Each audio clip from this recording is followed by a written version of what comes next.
kahapon laro namin na parang ano siya, parang kasi parang kumbaga parang kabado siya kasi parang sa amin sa team namin, sinabi nag-huddle, bago kami naglaro nag-huddle kami kasi sabi namin tapusin na namin itong laro na to para maaga kami magpahinga makuha namin yung final sana.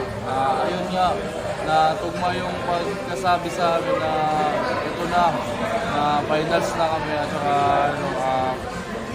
the next game finals namin sa Sunday.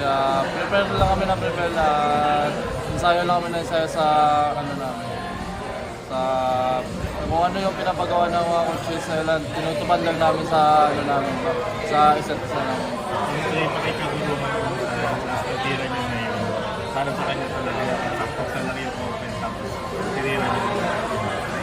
Yun nga yung last tira ni Kagulungan na saktong-sakto din yun kasi pagka pasa ko kay Mark, pinasa niya kay JB, ayun, wala siya tao, tsaka tinira niya. Yung pagtira niya, tsaka yung yung mga audience, tumitingin lahat yung masushoot ba o hindi, ayun, sakto, na-shoot yung tira niya yun.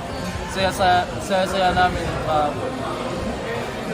Cubs, ayun nga, presumptive MVP, aside from magpa-finals kayo, tapos dito pa sa MVP seat of player ka, paano mo tinitake yun paano mo pinangawakan yung mga bagay na yun bago ka mag-college?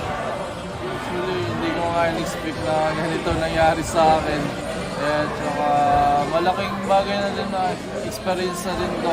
Lalo na sa MBTC na ganito pala yung unang kasi ngayon lang ako na first time ko nung ganito na nangyari sa akin na parang makatulong din sa akin na anong malaking bagay mo. Saka yung siyempre yung yung sa MVP ko, siyempre parang hindi naman para sa akin yun, para sa teammates ko din yun kasi sila yung tumutulong sa akin sa mga coaches ko. Tsaka ayun na. May dagdag pressure ba sa'yo yung mga ganun na a-achieve mo ngayon? Meron ako. Medyo na-prepare na ako, pero parang ginawa ko na lang, parang laban ko lang na laban ko. Plans mo for the future. Great time ka rin yung mga nag-record dito ba sa'yo? May maaga pa, may finals na pa Sunday and next week.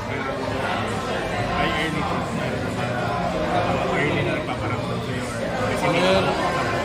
Meron na po, madami na po. Pero hindi ko muna iniisip yun kasi sabi ko sa sarili ko, sabi din ng pamilya ko, tatapusin ko muna yung decision ko. Tsaka ako na mag-decide kung saan ako.